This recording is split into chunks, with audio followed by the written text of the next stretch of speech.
This engine, a high bypass turbofan jet engine, this is the engine that is on all military tankers and all commercial carriers, is in essence a jet-powered fan. 90% of the air that moves through this engine is non-combusted. This engine by design is nearly incapable of producing any condensation trail except under rare and extreme circumstances. And again, we have film footage of aircraft flying at altitude with nozzles visible, turning on and off. That is the end of the argument. Since even before man could fly, there was an effort to try to modify the weather. We have weather modification patents going back 100 years plus.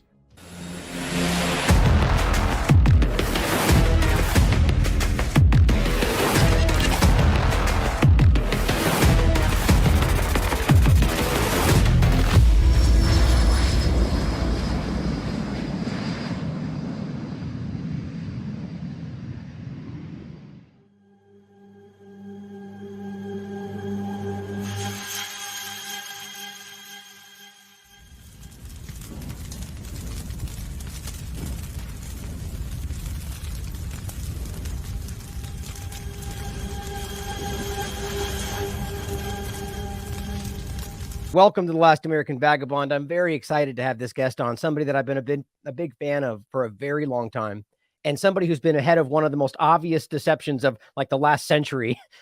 There's more ahead of anybody else that I've seen. And this is Dane Wigington of Geoengineeringwatch, here to discuss geoengineering in general, climate change, how it overlaps, and the Great Reset direction. How are you, Dane? It's great to have you on the show. Good, Ryan. Pleasure and honor to be here. Appreciate all your work for so many years now, and that you're doing so much to pull back the curtain. It's a team effort. Thank you. I really appreciate that, man. And you've been doing this. Like, I really want people to appreciate how long you've been doing this and how far ahead, a topic that, interestingly enough, is still deemed conspiracy theory. And we'll get into how ridiculous that really is. But the information has been there, and you've been doing an outstanding job in keeping up on as it evolves and showing what it's being used for. And so I wanted to invite you on today because my audience is aware of this topic and aware of how all the surface level points we make about how obvious it is, Brennan, Harvard, that we can see that this is something that's ongoing, but that a lot of people today, because of the COVID-19 illusion, because of what's going on, even Ukraine situation, their narratives are kind of falling apart today, and people are beginning to sort of open their eyes to things that they might not have thought about before. And I thought this is an excellent time to bring Dane on to discuss these things for people that are thirsty for that information.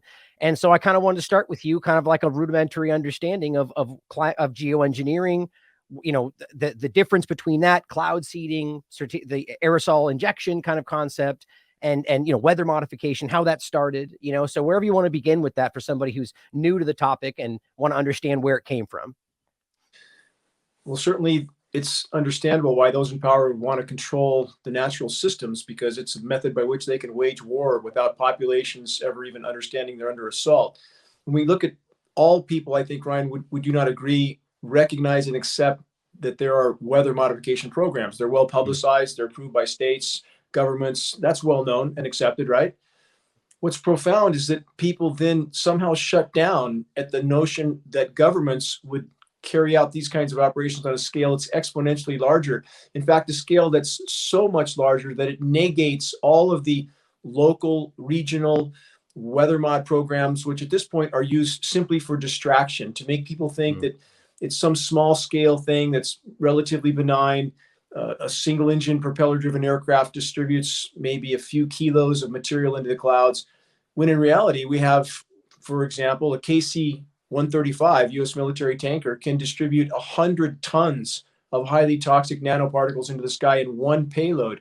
We've extrapolated on precipitation tests, working with one of the world's most recognized agricultural institutions, that it is likely something in the range of 60 to 70 million tons are being sprayed into our skies annually. So to break this down, the stated premise of solar radiation management, to use jet aircraft to spray toxic light scattering particles into the sky to block some of the sun's incoming thermal energy to slow down the warming of the planet, with virtually no consideration of the consequences of doing so.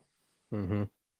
Well, and so their stated purpose is to stop global warming, even though the previous narrative was that it was cooling and so on. And that's so what, I mean, what's the logic behind why they think that this is the step to take now? And I do want to kind of start on where this began, even if it's brief, because I want people to understand I will, the clip we played in the beginning, by the way, is your great documentary, The Dimming, which I will in the show notes, highly recommend everybody check it out, because I mean, just the beginning parts that clips that I played there, it's really fascinating to see, even going back to the biplane example you use and how it's been done for quite a long time. So I'd like, let's get into that a little bit, but let me know what's their narrative here on why this is the right step now, despite how that's disputed in a very large way amongst even the government discussion. Yeah, they're pretending they haven't been already at it for 75 plus years, with catastrophic results. In regard to the previous cooling narrative that we saw in the 70s, it's important to understand the history of these programs to understand why that narrative ever surfaced. Mm-hmm. They deployed climate engineering initially most heavily over the polar regions immediately after World War II.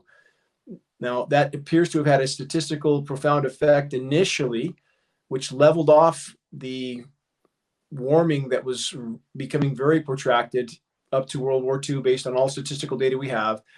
The climate science community, of course, was not aware that these operations were taking place over the polar regions, which was skewing the weather, which was artificially and temporarily. I want to stress that it's when you apply something like this, it has an initial temporary effect until the negative consequences kick in. So by the 70s, the climate science community didn't understand, or at least was pretending not to understand, why the warming had leveled off. And so you see narratives in large publications in the 70s. We don't know why it's not still warming. Maybe we're entering an ice age, and that sort of dialogue, if you will. But then the negative consequences began to manifest much more severely. The warming increased, began to go straight up again. By 1998, which was the warmest year ever recorded up to that point in time, climate engineering operations were radically ramped up. The only thing the military-industrial complex knows how to do is to double down on their insanity. They just do more. So that's where the term climate change came into play too, Ryan. 1998, when they knew they were going to be applying these programs with such ferocity that they were going to be causing massive weather whiplash events, exactly like what we see now. It goes from 80 degrees to snow in a day. That's not nature. That's climate engineering. So they needed the climate change term so people wouldn't question that kind of weather whiplash. So again, there's been an evolution of this going back over 3/4 of a century. And the bottom line is, when we have such irrefutable proof that people can see with their own eyes, why is there still so much denial on this? And again, people simply don't want to believe it. And the reason we focus on it so much at Geoengineering Watch, Ryan, is because whatever else we can hide from, whatever threats we can hide from, we have to breathe. If they're putting this much toxic material into our skies, we're sucking up with every breath. That's a fight for life. Absolutely. I have so many questions to get into in nano discussion and how that overlaps. But I want to, first of all, are we going, the earlier discussions going back to the 70s, were they still talking aluminum and barium, that kind of discussion, or has that changed? What are they using then? What were they using then? What are they using now? And do you know the difference? We can't know what they were using then definitively, because we don't have any testing from that era. We began to test in about 2003, and the aluminum in the rain has gone up steadily, and other elements have appeared. We know we have graphene in the rain as well. So aluminum, barium, strontium, polymer fibers, manganese, graphene. So this is an ongoing experiment in a state of flux. And those that are carrying these experiments out have virtually no regulation, no oversight, no environmental impact, anything to worry about. They do whatever they want because they can. Same as detonating nuclear bombs in the atmosphere. Was there anybody to tell them they couldn't? No. Right. Great point. And again, they also understand that the planet can't support the population that's here any longer. The life support systems are breaking down. They've been the most responsible, they being those who behind these programs, ultimately the money printers. So they know all too well how severe the situation is. So at this point, this would appear to be much more than just weather modification, when we have the world's second most recognized climate engineer stating on the record that what he did for the Department of Defense was to design ways of creating pathogens to spray into clouds to infect the populations below. We have Italian researchers that have found CV-19 attached to airborne particulates. We have 85 countries that were infected with CV-19 in 3 days. That would indicate aerial dispersion. They can do whatever they want. Absolutely. There's so much to get into there. Before we get into that, obviously, really important point you went over there, that, you know, whether or not the fact of using this kind of problem reaction solution situation to then disperse something that gets used in the same way. Yeah. Are you, what you're saying there essentially for somebody who hasn't seen your work, that they potentially created or are creating the thing they're pointing at when they say climate change and using that as the justification to continue the program? No, not saying that. It's a very complex situation, and it's important to understand any form of human activity that affects the energy balance of the planet is a problem. We're utilizing now 100 million barrels of carbon fuel a day, and that absolutely has an impact on the planet. We're poisoning the oceans, we're cutting down forests, we're paving the planet. All of that's problematic. Climate engineering, the intentional intervention in Earth's life support systems, is the biggest problem of all, in that it prevents the planet from responding to the damage done. Climate engineering destroying the ozone layer, toxifying soils and waters, so the forest can't respond to the damage done. It can't try to uptake more carbon by producing more foliage because of these elements. A destroyed ozone layer, frying the forest from the top down.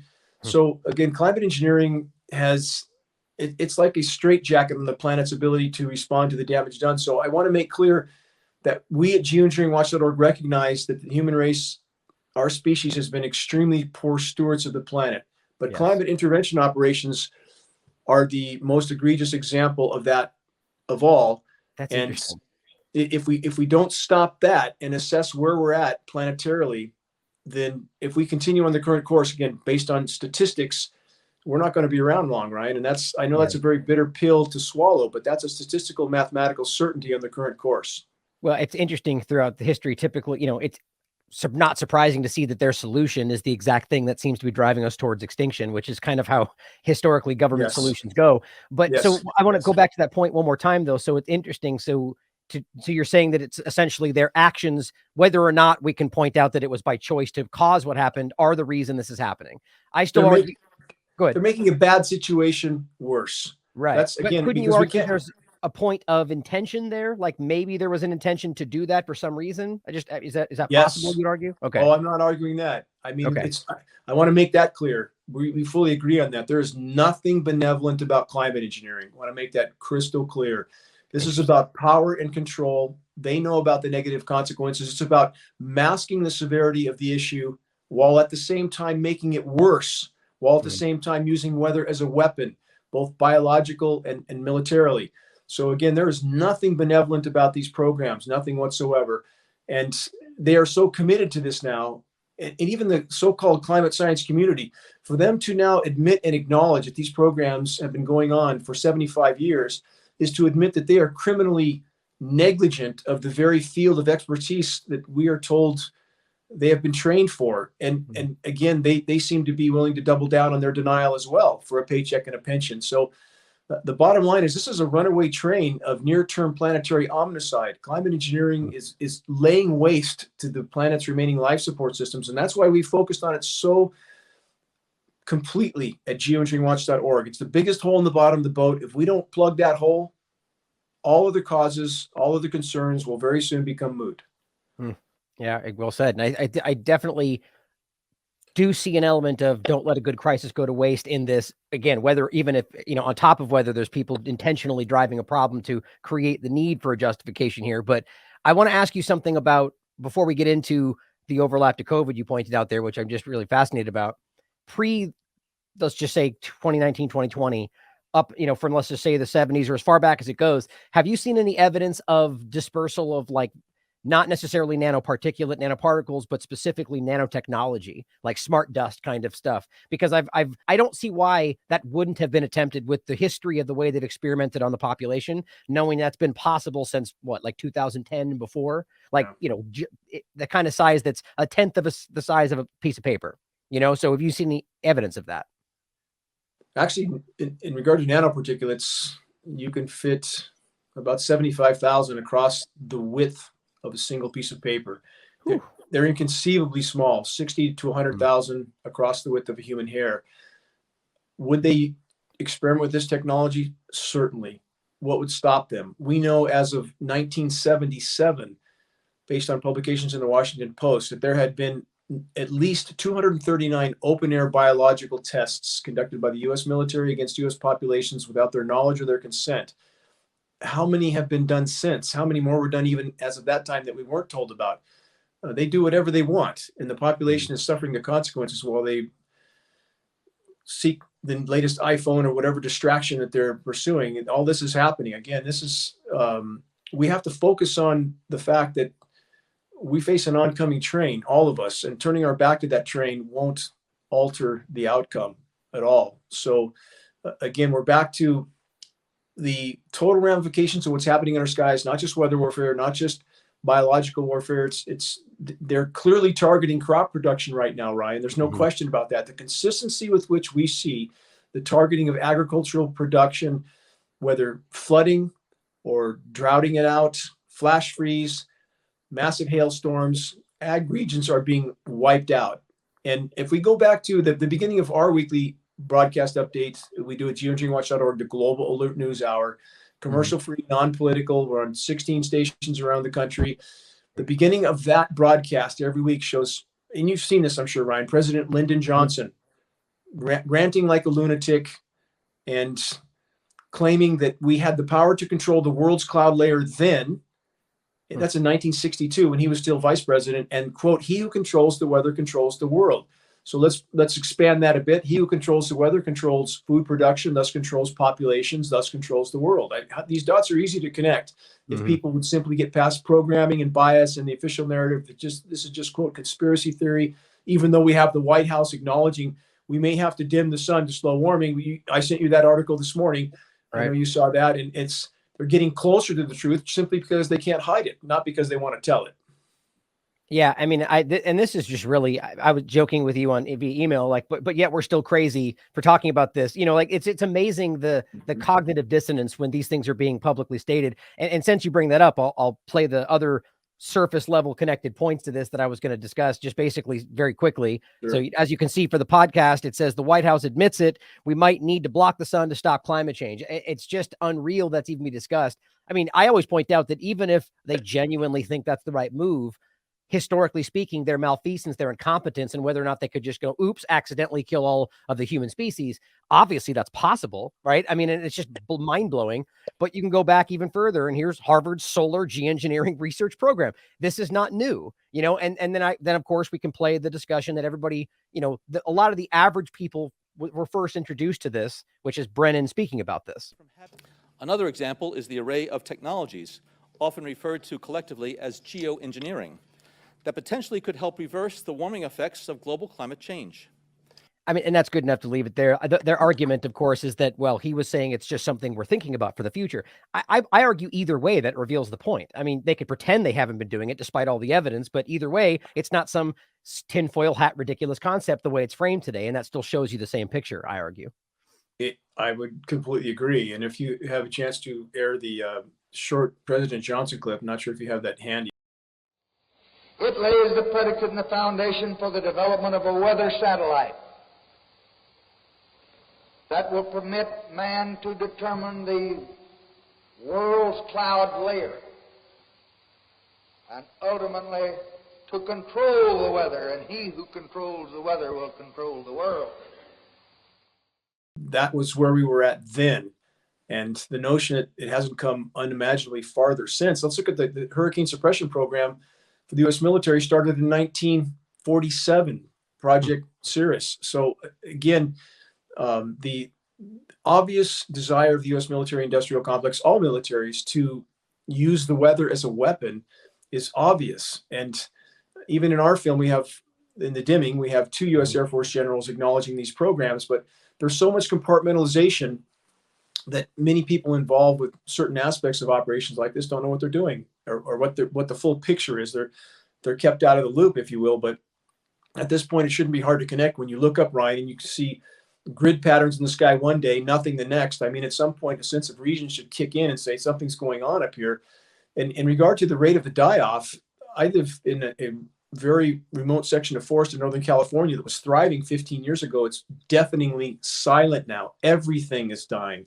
Insects, birds, bears, bees. It's shocking. And this is across the globe. The I-5 corridor in California, which is the freeway that goes through all the agricultural regions, they're tearing orchards out with excavators. They're dead. They're cutting off our moisture here to California. We can see it on satellite imagery. We can see them blocking the storm track from coming into the western US again and again and again. We're 500 inches of rain short where I live since 2007. 500. Again, what does it take to wake people up, Ryan? We're about to hit the wall at full velocity. We don't have decades. And on the current course, statistically, mathematically, we're unimaginably close to hitting the wall. Interesting. Yeah. And I think the important part, I do actually think that right now people are more than I've ever seen before, at least might be my optimistic opinion. And that's, kind of the purpose of this in general, is to maybe give them the path to see. Because I think people right now are very thirsty, but they just don't know where to look. They've kind of freshly woken up from realizing that they've been lied to about a lot of things in their life, and they're really desperate to find this stuff. So I think it's important. Glad we're having this conversation. You mentioned, could you go back to the point of specifically chemtrails, contrails? You've proven this, right? There's undeniably proven that this is happening and it's not condensation and so on. So would you go over that for me, for the average person? Yeah, we have. And I stress for your audience to, again, not to believe me, but when we have film footage, up close film footage of these aircraft at altitude, nozzles visible, turning spray dispersions on and off, into the argument. If people don't believe what they see with their own eyes, there's nothing I can do to convince them otherwise. In regards to the chemtrails term, this is very important. That term is fine for personal conversations, but it is the instant marginalization term when we're dealing with media, elected officials, the so-called academic community. In fact, in science.org magazine, major mainstream science publication, I just covered this on my broadcast yesterday. They did a piece recently that specifically expressed their anger and angst that sites in the quote chemtrail community, which we're not, we stick to science terms completely, but they were angry that we were using the science terms. They felt that wasn't fair. They felt that somehow that skewed the equation. And that alone makes clear that we are playing chess well by sticking to the science terms when that angers them and when they want us to stop using the science terms, because they can't marginalize those terms. So when someone goes to look up this issue, if they search geoengineering, solar radiation management, stratospheric aerosol injection, cloud albedo enhancement, climate engineering period, they're going to find science data and not conspiracy theory and hoax, as is connected with the chemtrails term, which there's no scientific basis for. Other than. So again, we're playing chess. We need to play well. Right. And if we do, we can move this fight forward. Great point. Great point. And so I mean, the simple reason that I went to that term is the opposite of the contrail. So a contrail versus something that has some kind of something into it. Yes. So would you explain for people what that, how you've proven that, or how it's been proven, and the difference? And you are correct. It is a very descriptive term. I'm not arguing the term in that regard. It is fine for personal conversation. So what we're seeing is a particulate dispersion, very, very different than quote condensation. These are particulates. So when we see, for example, a documentary of researchers or explorers in Antarctica and their breath is condensing, do we see a cloud hanging over their head that keeps getting bigger and bigger and expanding? Of course we don't. That's not what condensation does. So this is a sprayed particulate, just like you see in an air show when they're spraying smoke particulates. It leaves trails everywhere. It's the same scenario. Right. And again, we know that because we have lab tests from all over the globe, precipitation tests that all contain these elements named in climate engineering patents. And the effect of these particulates is incredibly profound, and that people should stop and consider that when you can watch time-lapse footage of these jet aircraft just making their dispersions that fans out and eventually covers the entire horizon, how could that not affect everything? And how much material does it take to block the entire horizon, all of which is settling down on us, into soils, into waters? So much metal has fallen, Ryan, that here in Northern California, in my forested home, I have the USDA baselines for soils pH testing in our region going back to the 40s. And the soils pH values in my region here have changed 10 to 12 times toward alkaline because there's so much material in the rain. That's an inconceivable amount of material to change soil pH values that far. It's highly toxic rain. So wonder anything's alive, but the forest is dying literally by the day. Every single fir tree in this forest is either dead or dying. It's happening across the globe. And again, this is not damage you can just turn off once you stop these programs. I mean, we've done catastrophic damage to the entire ecosystem. So the bottom line is, this is not condensation. This is a sprayed particulate trail, period. Again, I just have to reiterate to people, whether or not was always the plan, there's an obvious example there of right now using the destruction they have caused or are causing to justify what happens next. I just think that's incredible. And we can see it everywhere today. So I just think it's such an important point for people to think about. But you don't need to look any further, in my opinion, than the aluminum itself. And for instance, in the UK, leading cause of death, one of them being dementia or Alzheimer's, and that being a direct cause of things like aluminum. And yet they're publicly spraying it in the air. To your point, you don't need to, it's right in front of you. The dots connect themselves. It's just about being willing to look at this stuff. It's right there. Yes. Leading cause of mortality being what they're spraying into our skies, and no official anybody's acknowledging it, because, and this is important for your listeners to understand as well, all official air quality testing is generally PM10, 10 micron, at best PM 2.5 microns. Nobody is even testing for, let alone willing to acknowledge, the nanoparticle part of the equation, all of which goes completely under the radar, not looked for, not tested for, not acknowledged. And they're not testing for specific types of particles, and aluminum is one. I've been in high-level EPA meetings in Sacramento, arranged by a congressional rep, top people, closed-door meeting, told to my face the entire system is rigged. We're told, meaning them, to test for combustion particulates only. The rest of the samples go out the window. They don't care what's in it. So again, the entire system is rigged from top to bottom. And if we look at, for example, specific aspects of this situation, let's take the drought in California that's wiping out agriculture. Mm-hmm. We can hang that 100% around the neck of climate engineering. It's important to understand for your listeners, the planet, based on the laws of physics, it must rain more overall on a warming planet. It must, unless there's a factor we're not being told about. That factor is climate engineering. And we see far more protracted drought than we see deluge. Yes, there's areas that are being completely deluged. Pakistan is one, a third of the country underwater. They can direct this moisture. Australia, same thing, underwater. But overall, the planetary RH, relative humidity in the atmosphere, is going down, not up. That can't happen, again, without a factor we're not being told about.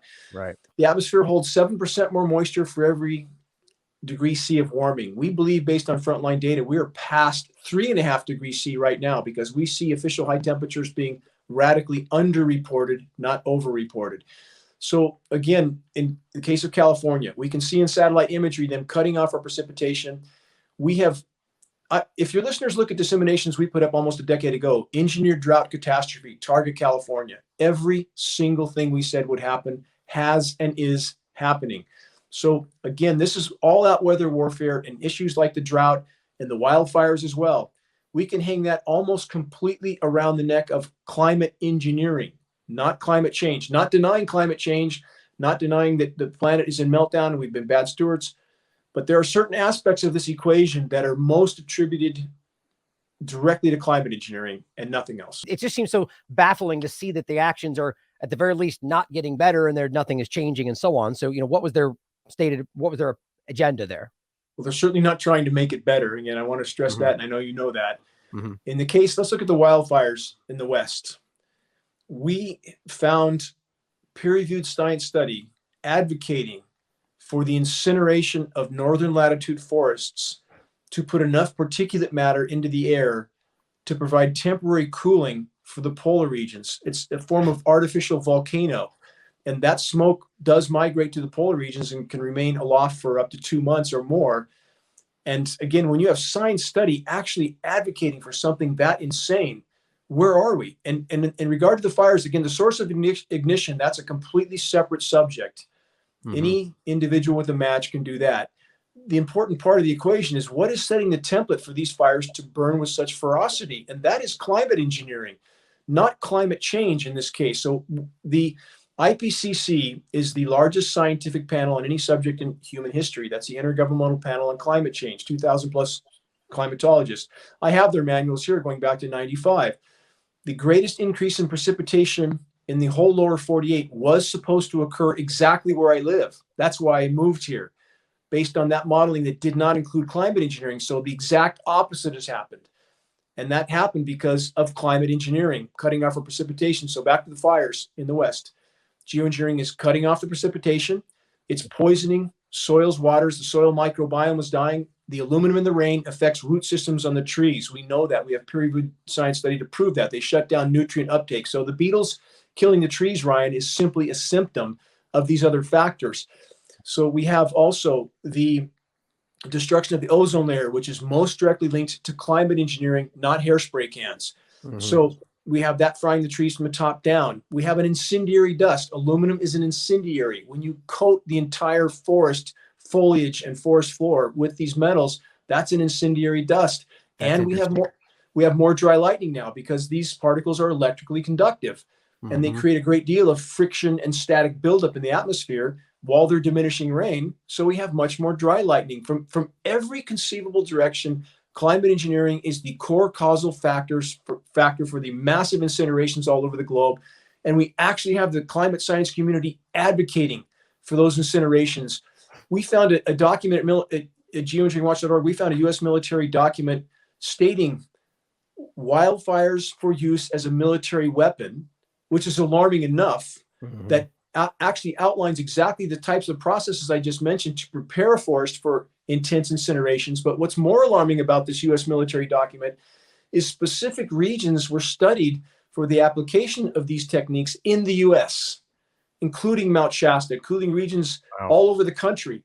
Why would they have studied that so many years ago? What sort of incredible malevolence is there in this equation? It's profound.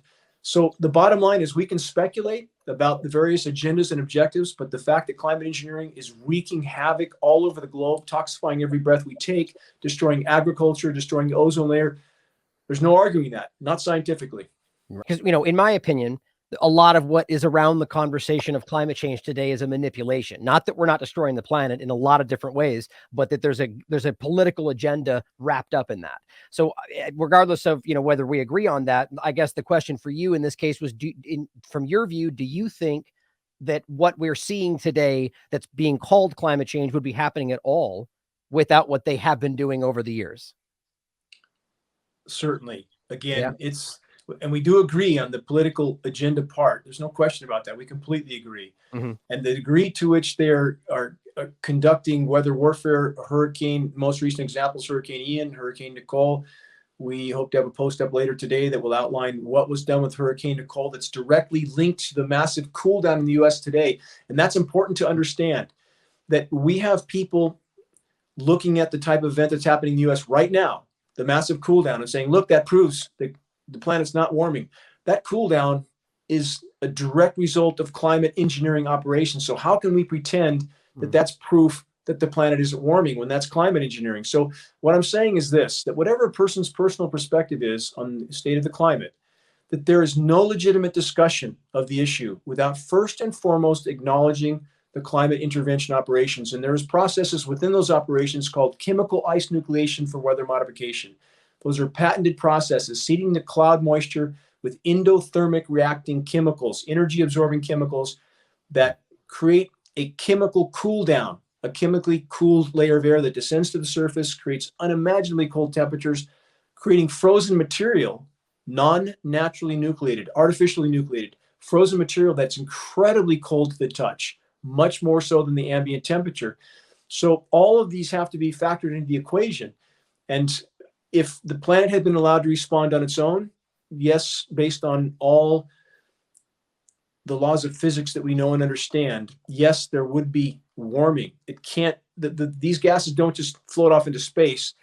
They begin to cover the atmosphere. Methane is core to the equation. I'm not talking about cow flatulence. I'm talking about the larger sources of methane hydrates and clathrates that have been thawing and ejecting into the atmosphere for decades.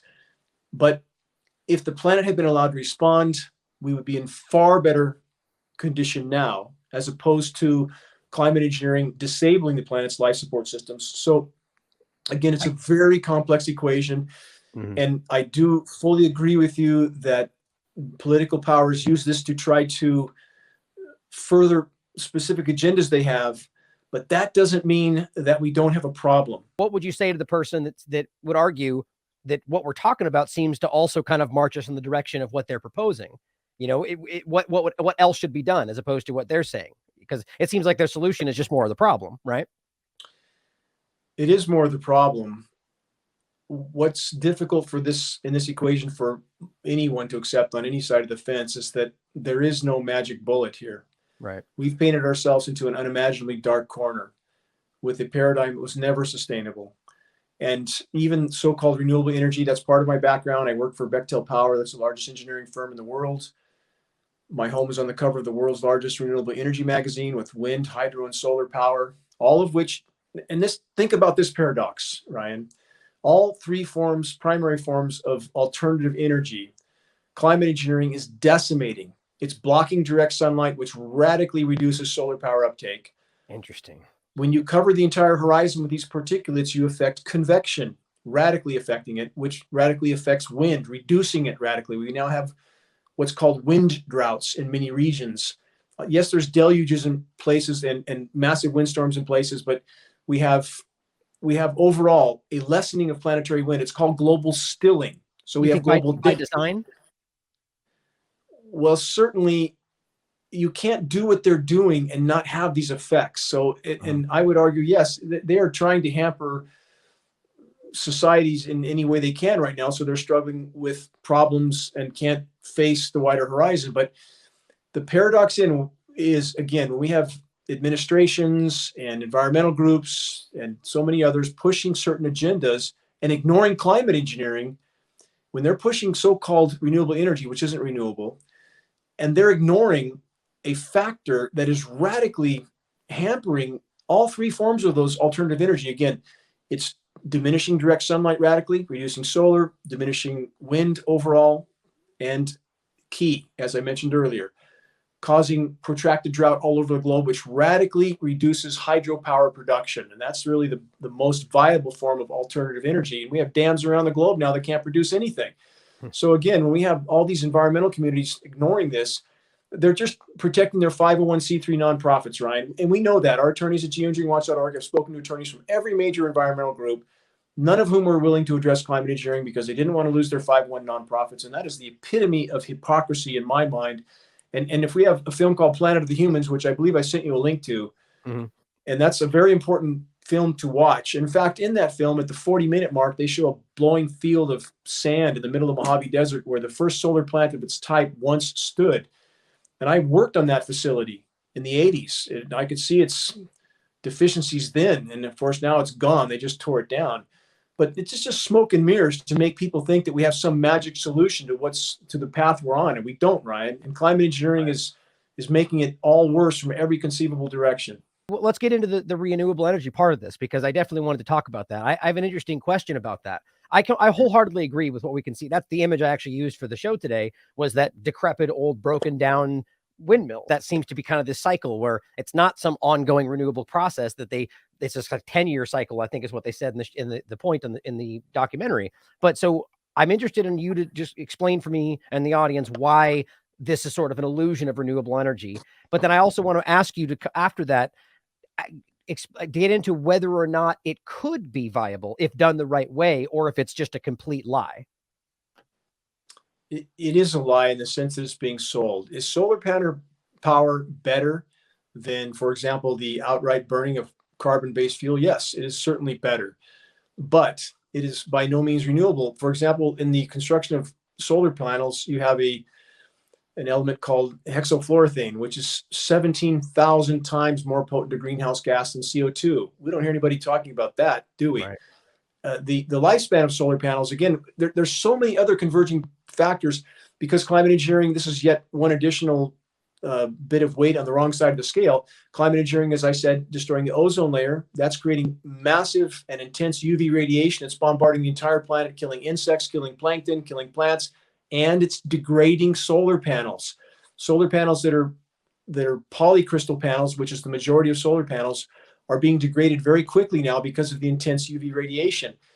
Every reaction that the power structure makes, and ultimately for its own purposes, is causing such immense downstream effects that it certainly will take them down on the ship with the rest of us. And Ryan, you've heard people, I'm sure, respond with this. Why would they do this to themselves? You've probably heard that many times, right? As an excuse to not, that this can't be going on because they wouldn't do this to themselves, right? Right. So again, back to the nuclear bombs, the 2,400 detonations, the Project Starfish Prime, the detonation of the hydrogen bombs in the magnetosphere. We have Fukushima, a triple nuclear meltdown, no end in sight, no technology to fix it. Chernobyl is heading for another re-meltdown. We're building 60 more nuke plants now. There's no sanity in this equation, none. And what I would argue with people, I know everybody's mired in difficulties now with inflation and so forth, but if we don't focus on keeping this boat afloat, all of that won't mean anything. And if we don't stop what's happening in our skies, we have precious little time. If we could expose it and we could stop it and we could allow the planet to respond to the damage done, we would at least buy time. And that's worth fighting for. And everything you're showing now on the screen is, I mean, anybody who thinks that's renewable needs to recheck their reality. There's nothing renewable about that. It takes an immense amount of hydrocarbon to build a 450 foot tall wind turbine, 45 stories tall with blades 180 feet wide that can't be recycled and are buried in landfills. And those turbines have an immense amount of maintenance issues on them. It's all complete smoke and mirrors, Ryan. Well, and I agree with entirely, but so I guess my question would be, do you think there's a way that it could be done? Let's say it was just not something that's like pushed out for tomorrow, but something that was, let's say, take 10 years, build the infrastructure and make, whether it's wind turbines or solar energy, do it in a way that is done. And I don't know, I'm not the expert. Basically, there's pollution that goes along with these, not to get too mired in that conversation. And you can see that they're doing it in a wrong, I guess, in a way that's counterproductive, to put it easily. But is there a way it could be done to where that wouldn't be happening, or that the turbines could be renewable? Just what you understand about it, and why wouldn't they be doing it that way? Well, ultimately, there isn't. I mean, when you have to mine, refine, and manufacture all the components that go into these elements, I mean, that's still taking something from the planet that takes, in many cases, tens of millions of years to rejuvenate. So you may slow the trajectory of where we're headed, but it does not completely diminish it. There's no known technology that's quote unquote renewable at this point. And I know, again, this is a message that's so hard for people to hear because they've been so well trained to think, well, technology will always fix it. We'll somehow manage to tech our way through everything that's coming. And my question is, how's that working out so far? I mean, we literally face unimaginably near-term planetary omnicide. And people near-term, they think, okay, a couple centuries. No. Right now in the current trajectory, we face 0 hour for no functional wildlife populations on planet Earth in 2026. That doesn't mean nothing would be left. It means there's no functional populations, which means they're functionally extinct. We're losing species right now at the rate of 200 to 300 a day to extinction, plant, animal, and insect, 200 to 300 a day. That's 1.5 million of normal. That cannot, of course, be sustained. And I know people don't want to hear this. I would argue this, though. Again, it comes down, for me, I know this is an intense conversation. I'm saying things that nobody wants to hear. But for me, it comes down to this, is why are we here? Why are each of us here? Is life about a personal pursuit of pleasure and not anything else? Especially if we have children, is our life at that point not about those children? And do we not owe our lives to those children? I would argue we do. So what I would say is, if by our combined efforts, if we can bring certain issues to light, and you've done so much to do that, and I so respect and salute you for that, Ryan. Your articulate and educated voice in this battle for the greater good has been so immensely helpful. If by our collective efforts we can push certain issues to light, and I would argue it starts with climate engineering, because we cannot hide from that. We can hide from certain medical treatments. We can hide from a lot of things. We have to breathe. We have to breathe what they're spraying. We have no choice. So if we could start by exposing that to populations around the globe, we would trigger a shockwave that could change the flavor of the coming impact.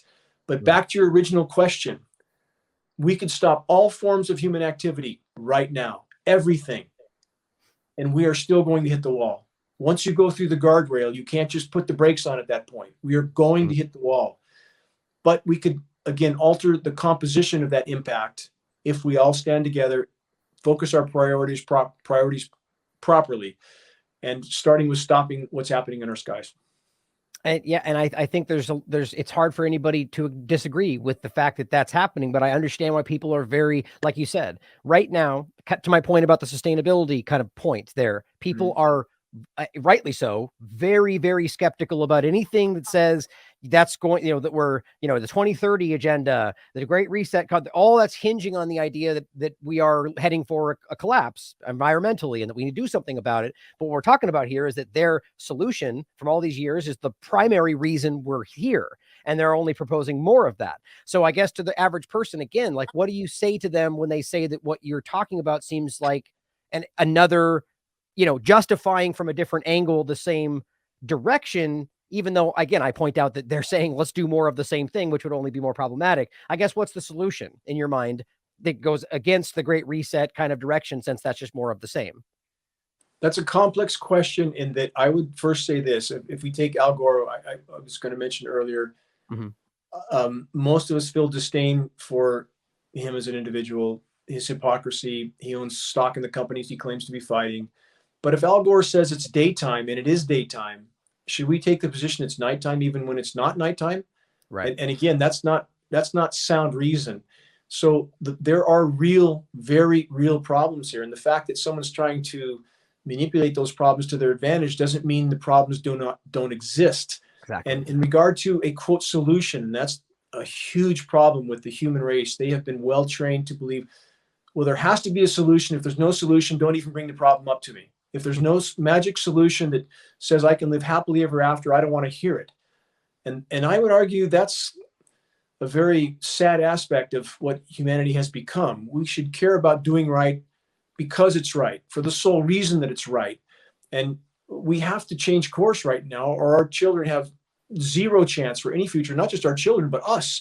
We're talking about planetary omnicide in the near term. We have triggered feedback mechanisms, about 50 plus so far. Let me give one primary example. Ryan, you know that Bermuda Triangle, the ship sinkings, the vessel sinkings for how many decades, right?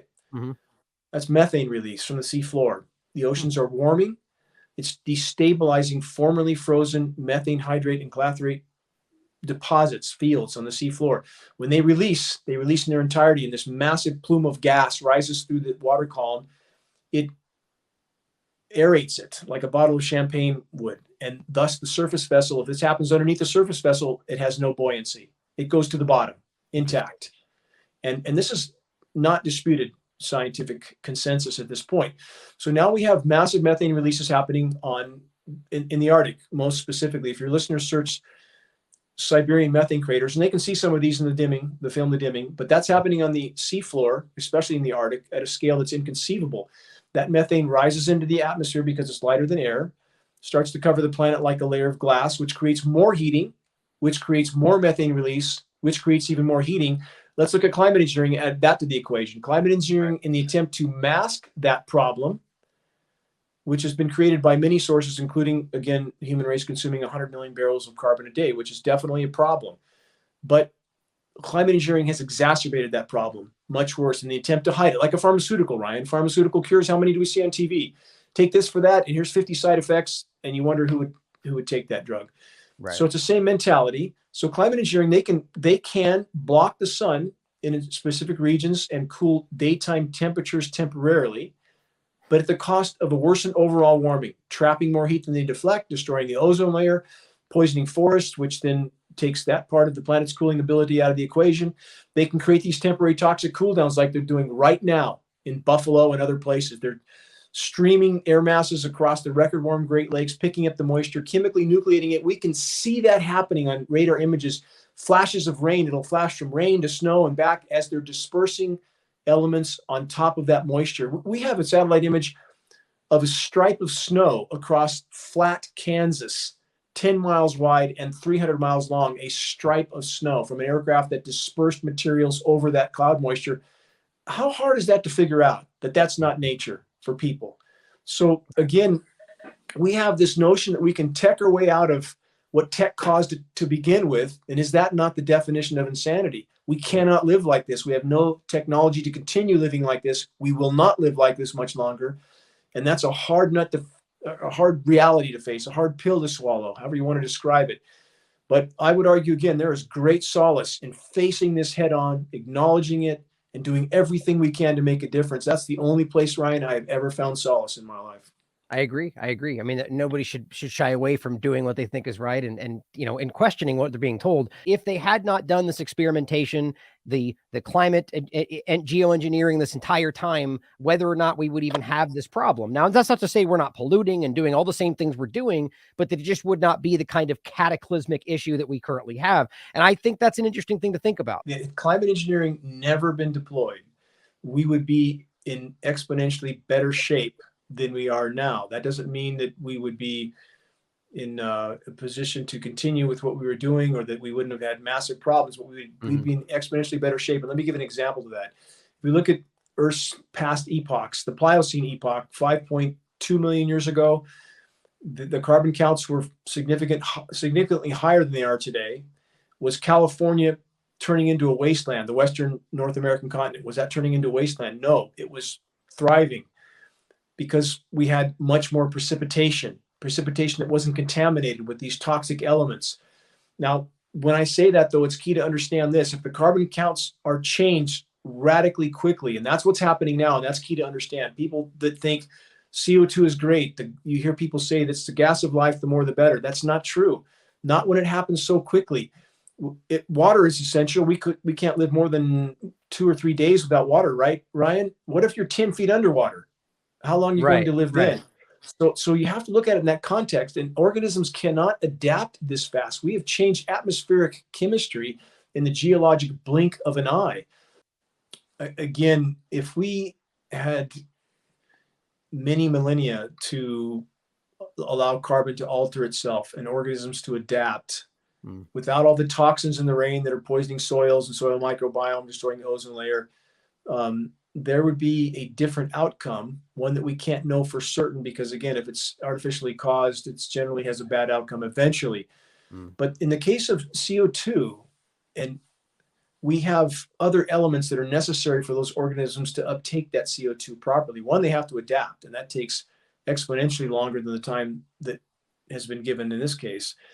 Soil nutrients are essential. If there's not enough soil nutrients, the planet has gone through cyclical patterns, which allowed glaciation, which allowed minerals to be redistributed into soils, which allowed those plants to uptake those minerals and thus uptake more carbon. There's so many complexities here that people don't consider when they blurb out a simple statement like CO2 is great, the more the better. It simply doesn't hold water. So when we look at greenhouses that pump in CO2, we hear about that all the time as proof that CO2 is good. They pump it out at night. How many people know that? They pump it out at night because the plants have to have a respite from that. They have to have a reprieve. So again, it's so much more complex than people want to make it. Again, we've been trained as a population. You're either on the left or the right. You're either on this side, you're on that side. The world's far more complicated than that, and as are these issues. So the bottom line is, as you so correctly stated a moment ago, when you interfere with these unimaginably miraculous and complex natural systems, you are going to get a bad result, period. And we have interfered to a degree that can scarcely be comprehended. And we have an intermingling of data and truths. Ryan, you've heard and seen the articles of the polymer fibers that are showing up everywhere, right? We certainly have plastic decomposition. I'm not denying that. It's a horrific problem. But we also have polymer fibers specifically named in geoengineering patents as a method to help keep these particles aloft longer, like a spider web stays aloft. And so that is the more likely origin of polymer fibers that are showing up everywhere from the top of Mount Everest to the North Pole to the South Pole. We know polymer fibers are in the climate engineering spray dispersion. So of course they're going to be everywhere, but that's plausible denial for those in power, isn't it? Blame it just on the plastic pollution. And they're doing the same thing with a lot of the articles that you've seen recently, Ryan, on particle pollution now causing heart attacks. A lot of these recent articles, well, what else is in that particle pollution? And what else is causing that medical problem that might be being blamed solely on the particle pollution? We have such a complete intermingling of truth and falsity, and it's difficult to sort through. But we can say this for certain, and we'll get back to your point then, that being sprayed from the sky with known toxic elements that may contain much more than we even know about, that's a fight for life, a very real near-term fight for life. It's also decimating our crops, our foods, our water, killing or destroying the ozone layers, killing plankton. We have a 90% crash in plankton in the Atlantic now. We think the other oceans are in a similar condition. No plankton, no people. This is a fight for life. And it sounds like the most obvious first step would be to get them to stop their solution at the moment. Is that fair to say? Very fair to say. Yeah, I mean, it's pretty easy to understand that with what you've explained. I want you give me your evidence and your discussion about what you said, that you said you found COVID-19 particles or in something you were testing. Go ahead and go into that for me. Italian researchers have. They Okay. found CV19 particles attached to airborne particulates. We have the world's second most recognized climate engineer, Dr. Ken Caldera, former U.S. Department of Defense scientist, stating on the record, and we own that audio at geoengineeringwatch.org, of him stating in his own words that one of the things he did for the Department of Defense was to design ways of spraying pathogens into clouds to infect the populations below. Bill Gates now works directly for, or excuse me, Ken Caldera now works directly for Bill Gates. And Bill Gates called Ken Caldera his most amazing teacher. Our audio is from about 2010 when he made that statement, somewhere in that range. But again, I mean, this is business as usual. The aerial dispersion of pathogens is certainly nothing new. And Yes. The fact that this particular scientist, though, acknowledged that that's what he did, and now he works for Bill Gates, we find of particular interest. Why would we think they wouldn't do this? Those in power are well aware of the fact that the planet can no longer support populations, and that's a given. I know I hear people talk about, Ryan, that we could all fit in the state of Texas and still have some elbow room left. That doesn't provide food, water, everything else we need to survive. There's now 8 billion of us here. And I know, again, people have been well trained that if you acknowledge a fact that the power structure is acknowledging, then you must be one of them. And I couldn't be more against everything that those in power represent, everything. They have done the most to create this situation. If anybody needs to walk the plank, it should be them first. But the fact is, we're in a dire situation at this point, and that's going to become very, very evident as the days, weeks, and months go by. Back to COVID. Of course, they're trying to cull the herd. Of course they are. What would we expect them to do? Not that they have the right to do it, but they have, I would argue, been trying for a very long time to sicken and debilitate populations. I do sabbaticals out in the remote wilderness so I can think at times and gather my thoughts. Ryan, I was on a very remote mountain in a winter setting once and sitting on top of it alone at night, and I saw it just a quirk of fate. A large tanker came down over the top of me heading toward the valley below of Redding, and there was a rare blanket of fog over the Redding urban area, and that tanker was dumping. He was dumping something. I mean, it was a massive plume. He was about maybe 4,000 feet off the deck, and that is absolutely wrong, and it is absolutely not condensation. And officially, the Redding residents have a MRSA rate. If you know what MRSA is, it's a very antibiotic resistant strain. It's almost 50%, right? Mm-hmm. It's an epidemic. I mean, where is this coming from? Mycoplasma, which is a military weapon, has that been being dispersed for how long? The seasonal flu, has that been being dispersed to get people to vax up, which has certainly been degrading populations for a very long time. We have the autism rate going from 1 in 10,000 in the 70s to 1 in 25 in boys recently. That's a 40,000% increase. Well, something's very wrong. So again, I would argue they've been degrading populations for a very long time, knowing this was coming. It wasn't happening fast enough. Biosphere collapse beat them to the intersection, and they had to go to warp speed mode. And we know what that is, don't we? Yeah. I mean, I think it's obvious that this is something that everybody seems to be aware that what they were stating is not actually what's happening. Obviously, we're talking about depopulation, right? As the kind of Correct. game here that's being Absolutely. played. But what I see this aiming, and maybe give me your thoughts on that, in the direction of the Great Reset, the transhumanism kind of a step, but a lot of these elitists kind of believe. So do you see any kind of an overlap there? Certainly these agendas exist, and there are many participating in them.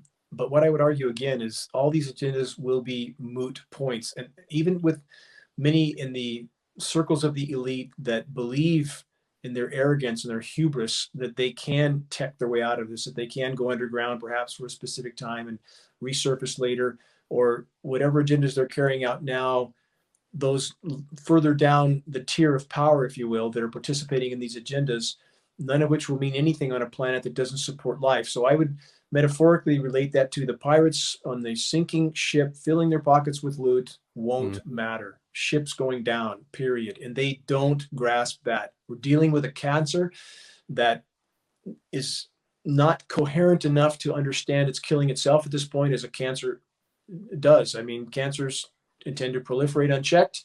The host eventually dies. And that's exactly the path we're on. So again, whatever agendas they have, whatever objectives and whatever methods they're using, things are happening here. Things are being done and they're having a very real effect. And the trajectory is not hard to graph. If we remain on the current course, we are not going to be around much longer. And I just challenge people. I don't want to believe anything I state. I'm asking them to look at the data, look at the statistical trajectory, look around, look at how many bugs aren't on your windshield. When you drive up I-5 corridor here again, through the heart of the agricultural region in California, you used to have to station hop to clean your windshield from the bugs. No more. Almost none. And geoengineeringwatch.org, we were the first major source to announce that over 10 years ago, I believe in 2011, in that range, because of our work with Forest Service scientists and fish and game scientists that were willing to speak out. We announced that there was a crash in terrestrial and aquatic insects, and the climate science community tried to marginalize us. In fact, we've had our website taken down for issues like that, and the UV radiation information which we posted, we've had to go to extra security, but to keep our site up. What do we see now? If your listeners search insect apocalypse, we see an acknowledgement from the science community that the insect populations are crashing around the globe. How long do we think we are going to survive when the insects can't even make it? Yeah. I mean, is this not called those circles, the Anthropocene? Is that not like the general time frame? I mean, am I wrong in saying that? Is that like the sixth extinction kind of discussion? The Anthropocene, the age of man. Yes. And the sixth great extinction, which is not coming, it's not beginning. We're neck deep in it right now. And this extinction will include us if we continue on this course. So for the average person listening, what would you say that what should be their immediate action? Right? Because I mean, we've made it pretty clear here that the biggest problem is the solution being presented and possibly the entire problem of why we're here, not to diminish the fact that human species is, being negligent with the planet. And I've made that point every time we ever talk about climate discussions. But so what should the average person do in this position? I mean, that is so key to all of this, because many people can feel so overwhelmed that they don't know where to start or what to do. And empowerment comes with starting with waking those up around you and creating that form of synergistic motivation, if you will. And that's best done by sharing credible data from a credible source. You don't drag them out in the street, point at the sky, and start ranting about things that maybe people are not quite as familiar enough with to do. And even then, even if you were, a picture is worth 1,000 words. A picture is a much better key to the door. For example, many of the links we have at geoengineeringwatch.org, again, we're non-political. There's no advertising on the site. We have links of satellite imagery that you don't need to know anything about meteorology to look at and know that is wrong, absolutely wrong. And if you share that type of data with people, we have printed materials as well that we pass on for less than our cost to get them into circulation. If you can pass something like that onto someone or give them a link or the copy to the dimming and let that sink in, it has to sink in. You can't plant the whole oak tree in one sitting. They can't chew it. This is a complete overturning of people's perception of reality. But if you plant a seed and they begin now especially to see how often the skies are plastered and how little blue sky they see and how off the weather is, those seeds are beginning to sprout now, Ryan, very quickly. Seeds that we've sown 10, 15 years ago at GeoWatch, we're hearing responses from now finally. So share credible data from a credible source and let the seed sink in. If someone doesn't want to hear at that point, you move on to someone else. You don't beat your head against the same wall over and over and over. That doesn't go anywhere. Let the seed sprout on its own.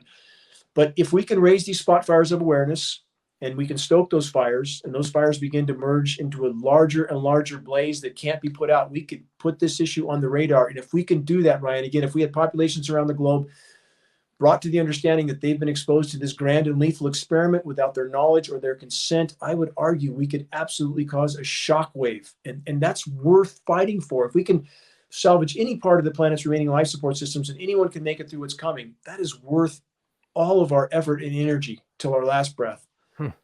I wholeheartedly agree. Well said. I think if somebody wants that kind of information, I'll again make sure you go to Geoengineering Watch in general, because as I said before, just like you just heard him say, it is sourced data that you can prove, that you can reference. And I'm glad you referenced the seed analogy. That's what I use every time.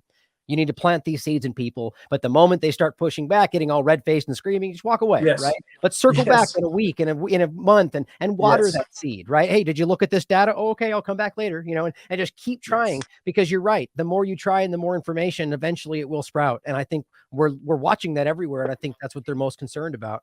So thank you for being here today. And I think this is an important conversation to add some nuance to the discussion for people that are kind of left and right about it. It's either real or it's not. It's fake or it's real. And I think that's problem today, is that we lose the picture, the forest for the trees, when we try to nail it down on one side or the other. It's usually somewhere in the middle, the nuance. So I appreciate your time and your objectivity. Anything you want to leave us with today for links, upcoming events? Just my gratitude, Ryan. Thank you very much for all your work. Thank you for adding your voice to this most critical fight on climate engineering, and all you've done along the way. And without people like you to help us to sound the alarm and rattle cages, we would not yet be heard. But it's a pleasure and an honor to march with you in this battle, Ryan. Well, thank you, Dane. That really means a lot to me coming from you. And let's keep it up. And hopefully everybody watching will continue to fight and share the information, and make sure you check out his site as well. And as always, everybody out there, question everything. Come to your own conclusions. Stay vigilant.